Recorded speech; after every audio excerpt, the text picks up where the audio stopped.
pozo okuwabulamu bano kukaidinga munnamateeka wa kusaidiga yaffe endala talabise nga ategedde bulungi oluusi ekyatuleese wano kuba twawandiika ebbaluwa emaze mu saturation okumala ennaku 21 omukulu Alex Mwandi teyagirespondingako so nothing to taking a measures naye ekituusewo mu kooti tufunyeemuko okutaataganyizibwa nti munnamateeka oluusi gwe yakozeseza munnaffe alabise nga tategedde bulungi kyatuleese wano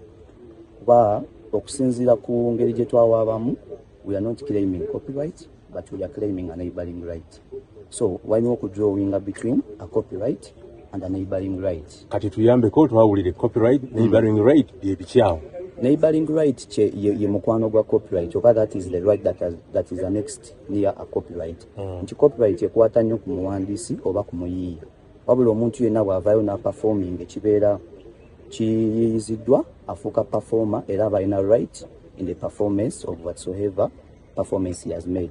bino ebintu tetubijja bujja mu bbanga tetusuubira bisuubire tugobererwa amateeka tulina etteeka lya copyright ne neighboring rights act erya 2006 naye nga lyateekebwa mu red volume kati liri cap 222 so okusinziira ku tteeka eryo omuntu bw'ajja n'omuperforming okuyimba ku kivulu kyo tekitegeeza nti ate olina obuyinza muki mu recording ye asigala yenanyini weyo recording gy'abakoze ki kati awo okufuna bwannanyini bwa recording egyo mukoze yali sasudde ssente endala kyalibadde kitya of course etteeka weeriri era ligaidinga ku ngeri butya gye kirina okukolebwamu